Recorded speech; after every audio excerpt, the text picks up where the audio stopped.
The San Francisco 49ers in Colorado Springs getting ready for a Monday night football matchup in Mexico City. Why in Colorado? Let's talk a little bit about that. But the big topic of conversation today is 49ers wide receivers. Deebo Samuel, Brandon Aiyuk specifically. Are they getting open? Are they making catches? And what about that yak too? And what the metrics say about the 49ers receivers so far in 2022. Coming up on today's episode of Locked On 49ers. You are Locked On 49ers, your daily San Francisco 49ers podcast, part of the Locked On Podcast Network, your team every day.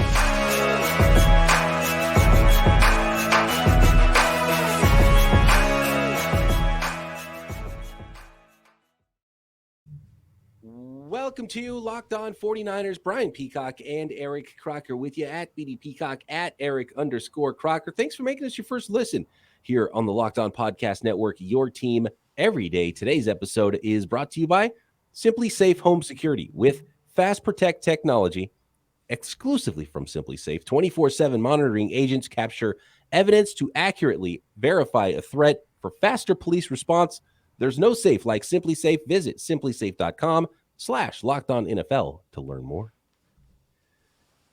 It's a really interesting article out there from ESPN and 538, looking at the analytics, looking at the metrics for 49ers wide receivers and all the wide receivers in the NFL. If they're getting open, the open rate, the catch rate, and we'll talk about yak as well with and maybe some surprising results where the 49ers receivers are ranking this year, and maybe not, depending on how you've been looking the film, what you've been thinking about with these 49ers receivers. We'll see if the eye test matches what the metrics are saying. But first, Colorado Springs. The 49ers in Colorado Springs this week, getting ready for the altitude of Mexico City. And I don't really think of Mexico and Mexico City as having high altitude, but this always comes up when there's a game in Mexico City that's at a high altitude place. And so the 49ers are at facilities in Colorado Springs getting ready for this game. But Croc, it's like 20 degrees in Colorado Springs and like maybe a little snowy at practice. It seems like just a weird, it seems really out of the way to go to get ready for altitude when you're not really actually getting ready for the same environment you'll be playing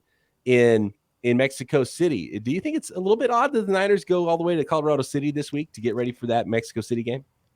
It's not odd in the logic, but it is odd with how they chose to do it, right? You talked about going to Colorado, it's snowy, and you're watching the videos that Mayoko and those guys are posting. You see snow flurries, and you see Deebo Samuel creeping out, looking out the locker room like, do I want to come out right now? You know, it's freezing over there. And it's like, that's not what you're playing that in Mexico.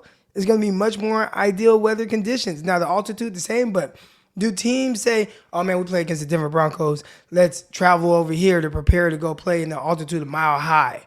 Like, I've never seen that happen. And I'm not saying it doesn't, but I know most teams just don't do it. So yeah, it's weird. To go into less than ideal situations in Colorado to get ready for the Mexico game, I think it's a little extreme. The 49ers don't go practice in Colorado Springs the week before they play in Denver. You know, right. Teams don't do that really. So it's a good point. I never really thought about it that way. And I guess if you want to get your lungs ready, that's one way you do it. And you maybe more smog in Mexico City, so you don't want to have your team exposed to that all week long. Maybe they couldn't get the right facilities that they need this week near Mexico City that had the right, the right facilities for an entire football team.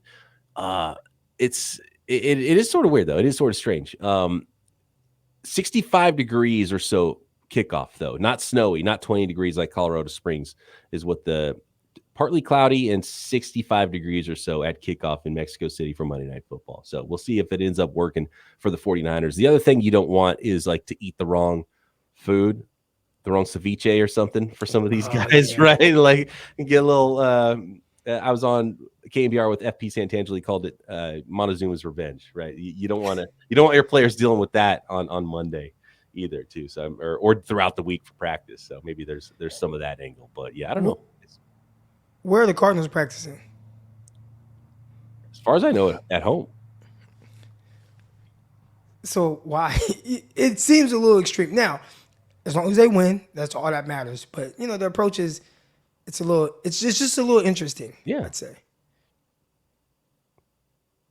82% is what the report is. 82% Croc of 49ers fans. Yeah. And this is a big stadium. There might be 100,000+ people there. Wow. So we're talking 80,000 49ers fans. How many people fit in Levi's Stadium?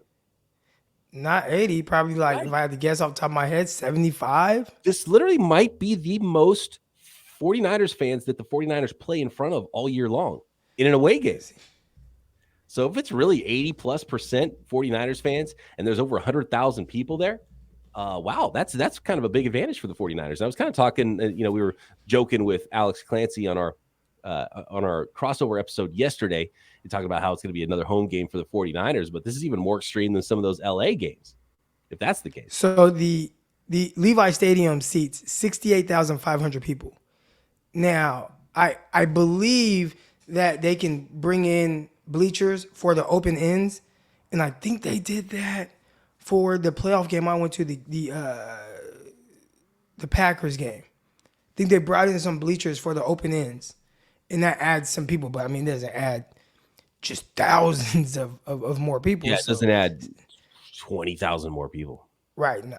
Yeah, so that's pretty wild. Okay, so it might be rocking with 49ers fans in Mexico City. I know a lot of folks that are traveling there for that game too. So should be a whole bunch of fun. Monday Night Football, 49ers and Arizona Cardinals. We'll get a lot more into that matchup specifically since it's a Monday night game. We've got an extra podcast here, so we can do some more keys to victory on Monday. We'll have a little bit more clear injury reports as well for that Monday morning episode for you audio listeners. And I guess we'll go live, Croc, at some point Sunday evening here. Yeah, let's do it. Chat with the fans a little bit for that pregame episode. And then, of course, we will be live after Monday Night Football as well, breaking down everything that happens in the game. Let's talk wide receivers, Croc, wide receiver metrics, because very interesting stuff. And for those of you watching on YouTube, we'll be able to put this up on the screen, but we'll try to explain it as best as possible for those of you who don't have the visual aid of the graph, courtesy of ESPN analytics and courtesy of 538. There's an article that has tons of information here about wide receivers and using their own metrics, their own system of charting whether wide receivers are getting open, if they're making catches, and what they're doing after the catch. I want to start first with the graph that shows, Croc, it does not show Yak, and I got it on the screen now. It does not show Yak. It just shows open score and catch score. So open score is a grade within when the quarterback, so this is their methodology, when the quarterback within 0.2 seconds before and after the quarterback throws the ball is the wide receiver getting open. And this is on every route, even if you're targeted or not. So they can't go by if you got open. It's imperfect. I will say that right away. Their methodology here is imperfect, I think. But when you look at the results and you look at who's on this graph in certain places, it matches the eye test. It matches what we know about these NFL wide receivers. And as it pertains to on the high end, Brandon Aiyuk. We'll talk about Deebo Samuel in a minute. Brandon Aiyuk, for those of you watching on YouTube, you can see Brandon Aiyuk way over here on the right in the upper right quadrant, which is where you want to be. That means you had a good catch score and a good open score. And among the top, very balanced. Right. And among the top, actually, even in getting open in the NFL. And when you look at the composite scores that take into account both open score, catch score, and Yak, Brandon Aiyuk is actually in the top 10 of NFL wide receivers right now. I think there's only 5, if I'm looking at this correctly, maybe 5 guys that have a higher open score than not even 5 guys, excuse me, 4 guys. Tyler Lockett, Tyreek Hill, Deontay Johnson, and AJ Brown. And I believe, and we'll get to it in a second, but Devontae Adams is also ahead of him on the open score. No, he's ahead. Look at the B starts. The B is midway through Devontae. They show it later. They show more in the article. So for those of you who want to see all this article, you can see. I retweeted on my Twitter account at BD Peacock, and you can find it and see more. But Brandon Aiyuk is in the upper right quadrant, exactly where you be. We'll get into more details about where he is and why he is there. But on the other hand, Deebo Samuel is where you don't want to be on this. And again, this graph doesn't show the yards after catch, which is his superpower. Catch score and open score. Deebo Samuel's in the bottom left quadrant and darn near the bottom of the league in catch score. So we'll dive into this more. What does that mean next for both Deebo Samuel, Brandon Aiyuk? Does that match the tape? Does it match what we're seeing? How is it different from last year? Much more to come on the wide receiver metrics, what it means for Brandon Aiyuk and Deebo Samuel, how they are playing this year on today's episode of Locked On 49ers. But first, a word from our sponsors, Tommy John. Don't you hate getting stuck in Black Friday crowds? Super uncomfortable, right? Well, shopping Tommy John's Black Friday sale from your couch, now that's super duper comfortable. You know what's even more comfortable than shopping for Tommy John's on your couch is shopping for Tommy John's wearing Tommy John's on your couch. I've got some Tommy John's sweats, Tommy John's underwear, Tommy John's shirt, and let me tell you, they are unbelievably comfortable. I was surprised how much more comfortable these were than just about anything I've ever put on. And when you give your loved ones Tommy John, they're that much more comfortable so they can do everything better. If they're maybe someone who wants to go hit those Black Friday sales, which is definitely not me. Shop Tommy John's Black Friday sale right now and give the gift of comfort to everyone on your list. And you can do it right from home, including getting something for yourself with brand new Tommy John underwear, loungewear, and pajamas. Over 18 million pairs sold, giving Tommy John has become a holiday tradition. 97% of women and men love getting a gift of Tommy John. That's why Tommy John doesn't have customers. They have fanatics. So shop Tommy John Black Friday. Right now, that sale is going on as we speak, and you can get 30% off site-wide at TommyJohn.com/lockedon. Yes, 30% off everything right now at TommyJohn.com/lockedon. That's TommyJohn.com/lockedon. See site for details. Thanks again, everybody, for making Locked On 49ers your first listen today. For your second listen today, check out Locked On Sports Today. From the games that matter the most to the biggest stories in sports, go beyond the scoreboard and behind the scenes with local experts and insights only Locked On can provide. And you might even see Crocker pop up on Locked On Sports Today after Monday Night Football in that Tuesday morning episode. Locked On Sports Today, available on this app, YouTube, and wherever you get your podcasts. Okay, just initially, Croc, when you hear what ESPN is doing with those metrics, and ESPN has had those advanced metrics now for a while, and we're seeing a lot of these things pop up, and it's very different from grades that PFF does, where PFF has human beings watching and grading plays. This is, the GPS. This is letting that tell you the story a little bit more. When you see someone like Brandon Aiyuk rating as one of the top 10 receivers in the NFL, and he's maybe not getting the target share of someone like A.J. Brown or Tyreek Hill, or putting up numbers like, Devontae Adams has in the past, or Justin Jefferson, or one of those players. He has been pretty hot of late. And there's been a lot of tape grinders out there that talk about how Brandon Aiyuk's open a lot more often than he gets targeted. And that's been the case all year long. And these metrics bear that out. When you see Brandon Aiyuk as a top 10 receiver by this metric, what are your initial thoughts? Get him the ball more. And that's why you drafted him, right? You drafted him in the first round. You identified him as someone who not only has the run after catch ability, but silky smooth route runner. There was some fitness there, the twitch, the athleticism. He had all of that. Now incorporate that into the offense. I do think that this is the best version of Brandon Aiyuk that we've seen. I think in the past there have been times where I've said, hey, I just want to see him be a little bit more consistent with beat man coverage, because clearly you can see him do it, and I can point to specific times where he's just routing a guy up, losing a guy, just, destroying a guy out in space. But I thought it was a little inconsistent. And I feel like ever since maybe the Dallas Cowboy game where he was kind of whooping Trayvon Diggs a little bit in that game, since then, I feel like he's been definitely a lot more consistent with whether it's them freeing him up in space with the concepts or him just having to shake free for his man coverage. He's doing a terrific job. Top 10, that is good. And again, that just means where's his targets at? They should be a lot more. His rookie year, I went back and looked at some of his rookie year stats. There was a game he had 16 targets. Now, I know there was no Deebo Samuel playing. I know there was no George Kittle, but get him a little bit more targets than what he's been seeing. Even in the games where he's played so well. Last game, 7 targets. There was another game where he caught 6 passes. on 6 targets. Maybe he should be getting more, around 10 targets a game. And his volume and production would be much higher.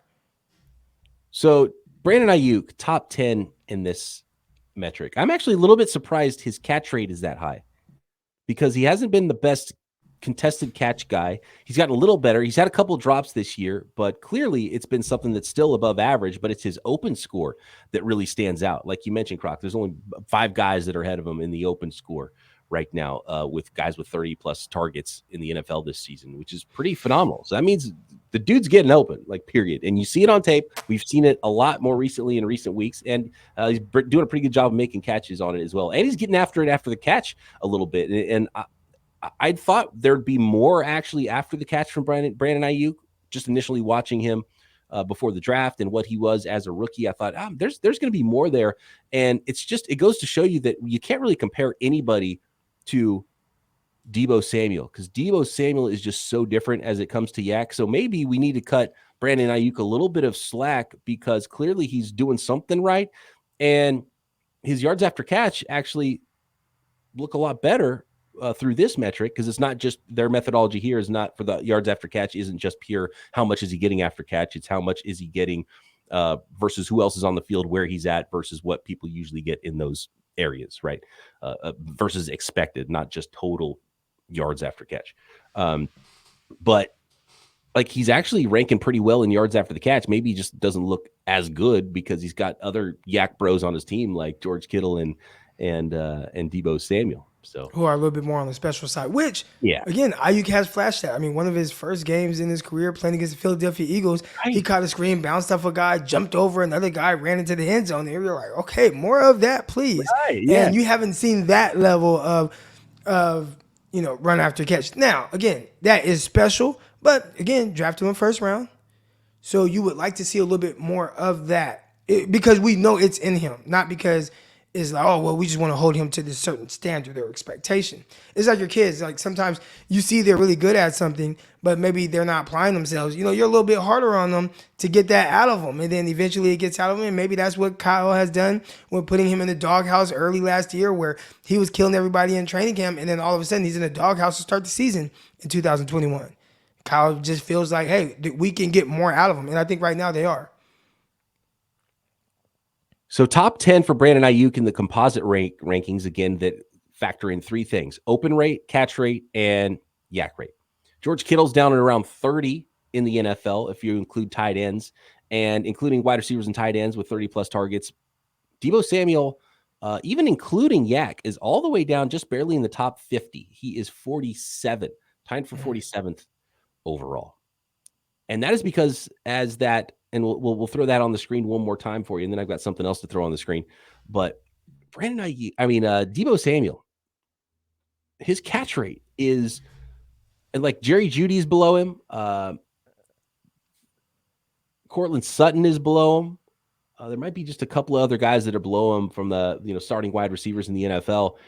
And that's not a good look. And because guys like Jerry Jeudy, like, that's been his big problem, because Jerry Judy's above average at getting open. He's got those good feet, but he's not a dog when the ball's in the air. It's why 2 guys I had almost identical grades on coming into the draft, CeeDee Lamb and Jerry Jeudy. That's why their careers have gone different ways, because when the ball's in the air, CeeDee Lamb goes and gets it, and Jerry Jeudy does not. But Deebo Samuel's been a guy that can pluck the ball out of the air, but something is definitely missing as far as Deebo Samuel this year, whether it's getting open, which doesn't look good, which is a catch rate which really doesn't look good. We've seen some really big plays like against the Rams, but does something look different to you this year with Deebo Samuel, who hasn't played to that elite star level as a wide receiver? Is it target share? Is it mindset? Is it luck? Like, what do you see in here? Because I don't know if it's to this extreme that this graph shows or these metrics show, but there's definitely something missing this year so far with Deebo Samuel. I think we all know how special Deebo Samuel is. We saw that last year where he had almost 1,800 yards and 14 touchdowns, whether it was in the air, on the ground, just get the ball to me. I have been a big defender of Deebo Samuel as a pure receiver. What this chart right here is telling us is that Deebo is not a pure receiver. And I always like, what does that mean? What is a pure receiver? Like, can he catch slants? Can he catch digs? Can he catch go routes when they throw it to him? And you see Deebo doing all of those things. And each year, I feel like we get a little bit further away from him being that guy. Last year, a lot of it was run after catch. 18.2 yards a carry catch. Led the NFL in yards per reception. Like, that's crazy, especially for a guy who's not catching vertically pushing routes. And I think it was Jamar Chase who was second. Well, of course, Jamar Chase is second. He's catching bombs all the time. So, of course, he's averaging 18 yards per catch. But Deebo is doing it a lot with run after catch. But I feel like Deebo is relying a little too much on his run after catch ability and not improving in certain other areas. And when he was coming out of college, right, I had Deebo as my wide receiver too. It was DK Metcalf, Deebo Samuel, and A.J. Brown. Those are my 1, 2, and 3. And DK was only my wide receiver 1 because, well, he's 6'4", 230. He runs a 4.33. Like, he's explosive as hell, and I see exactly how he wins. Like, dude, he is a freak. You don't find guys like that. So that's the only reason why I had him over Deebo and A.J. Brown.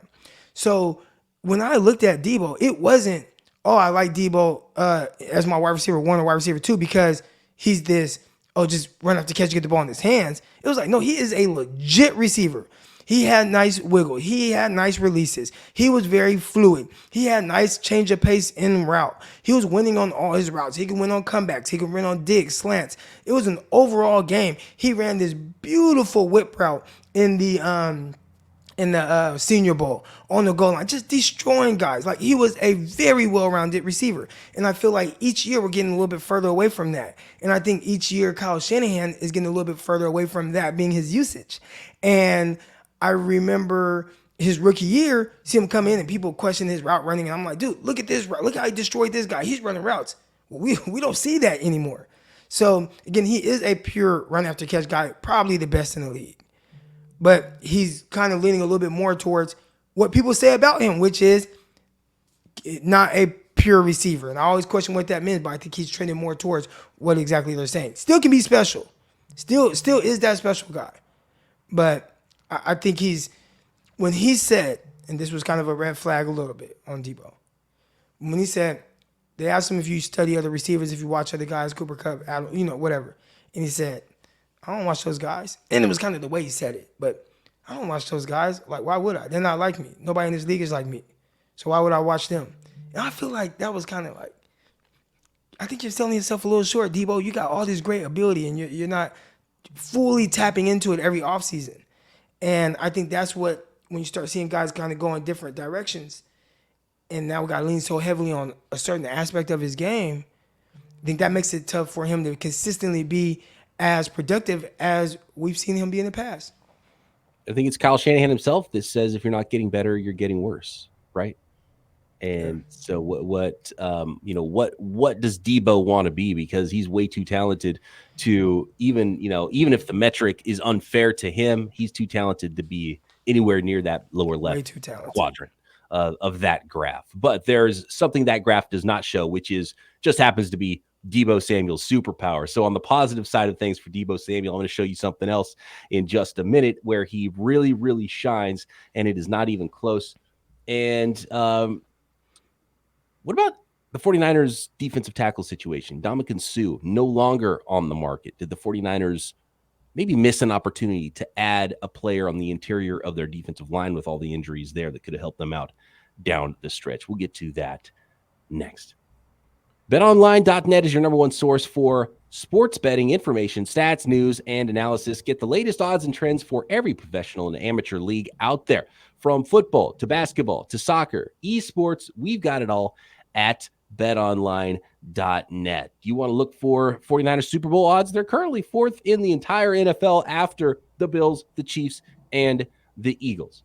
You want to bet on Coach of the Year. You want to bet on Rookies of the Year. You want to bet on the next coach that can get fired. You can find all of those odds and, of course, Week 11 lines and beyond at BetOnline. And if you love podcasts, you can find sports podcasts as well at BetOnline. Be informed before you make those bets. That's the way to do it. And BetOnline is always the fastest and easiest way to get your betting fix. Of course, not just NFL football, As we mentioned, there's college sports, there is motorsports, there is combat sports, esports, live in-game betting as well. So get over to the website today or use your mobile device to learn more at BetOnline, where the game starts.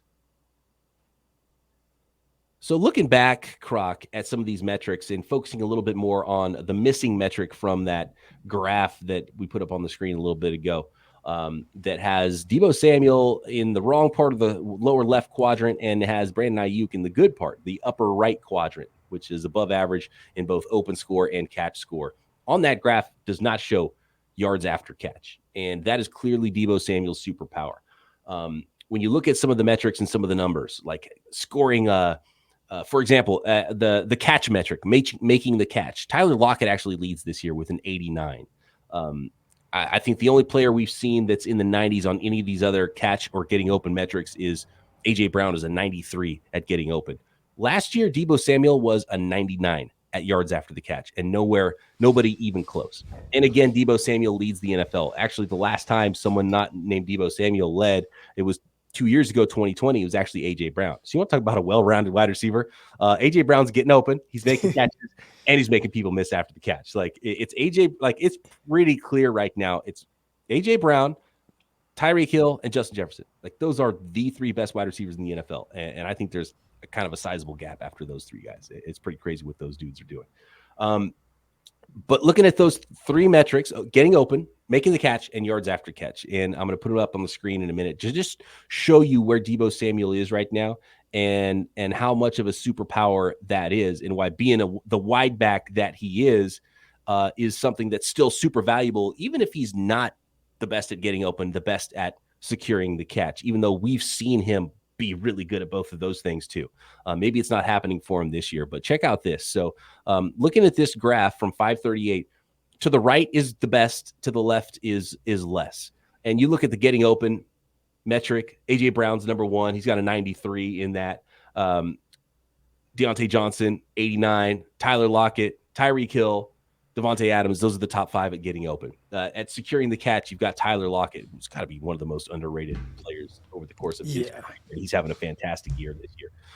He's number one in securing the catch. He's got an 89 rating there. Donovan Peoples-Jones not getting open, but he's going up and getting the catch. It's pretty funny to see where he is on that far left, but really high on the graph.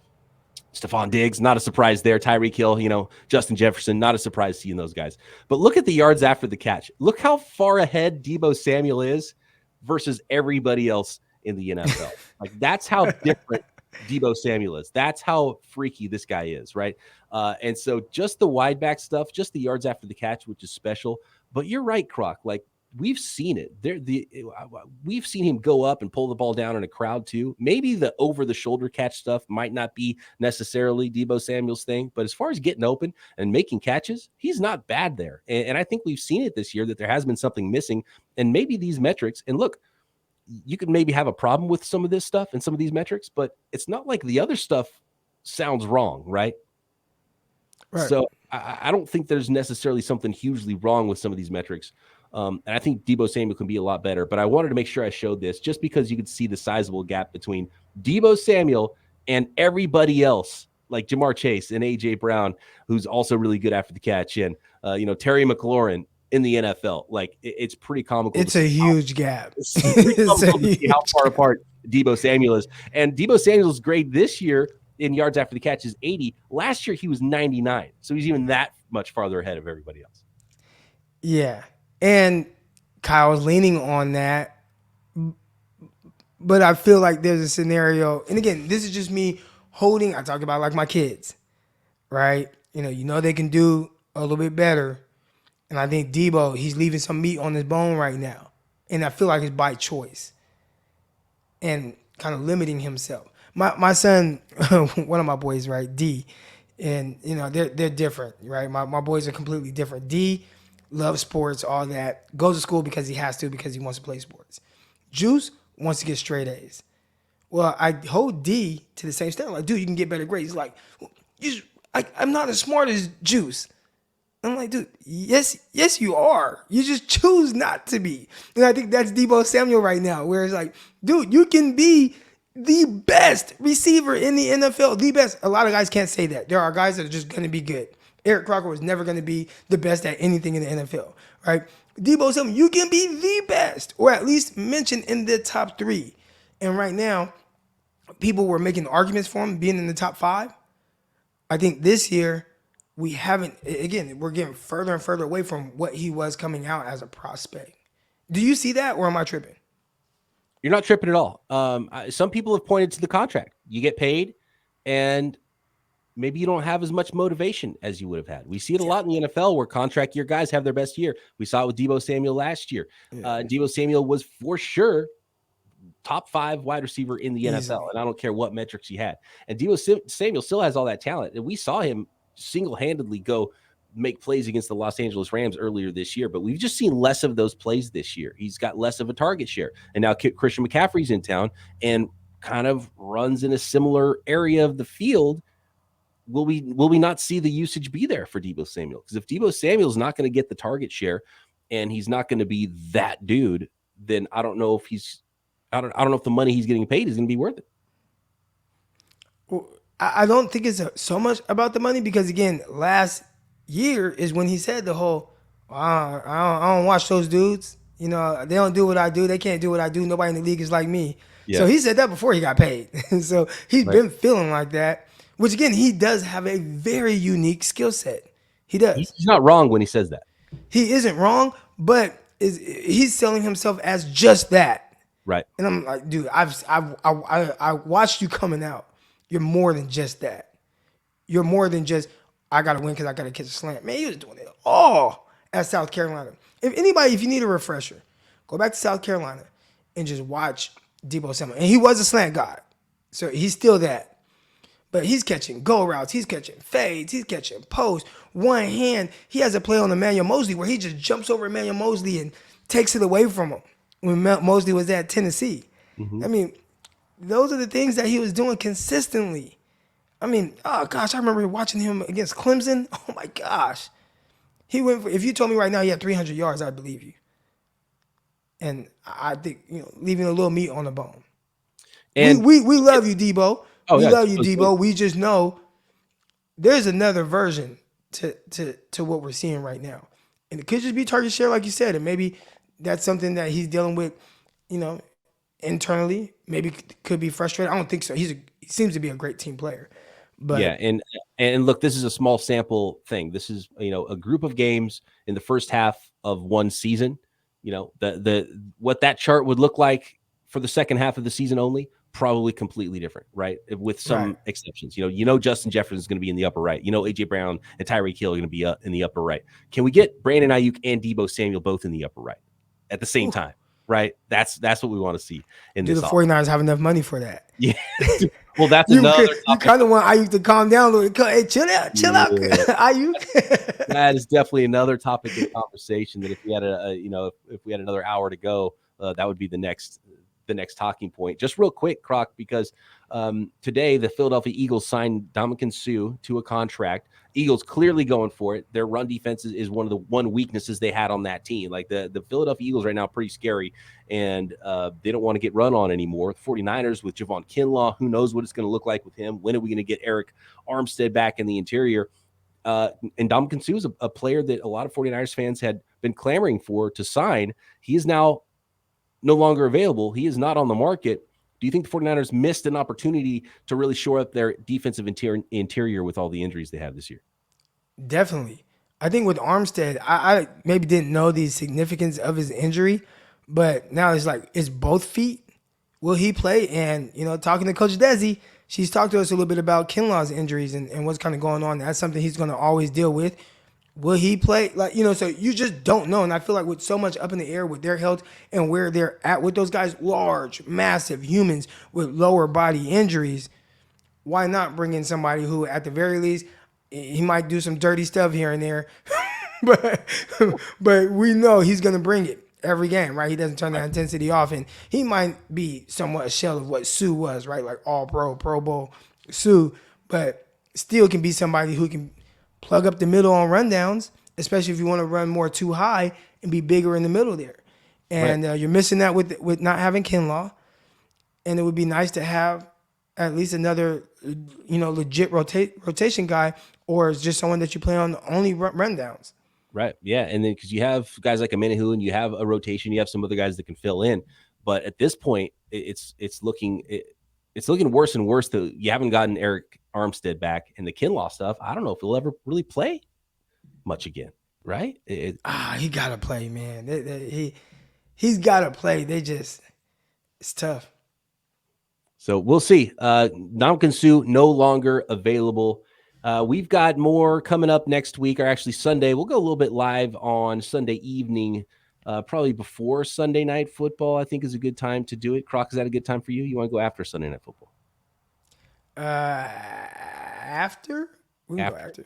All right, so we'll go after Sunday Night Football, Sunday night after the day is done and the football of the day is done, and we'll go live. We'll talk some keys to victory. We'll have the latest injury reports for the 49ers, getting ready for Monday Night Football, and of course, we'll be back breaking down the game as well after Monday Night Football in Mexico City. Thanks, everybody, for making us your first listen. Check out Peacock and Williamson NFL show every day here on the network. Check out Locked On NFL Draft. Croc and I back Sunday night, Monday morning, right here, Locked On 49ers.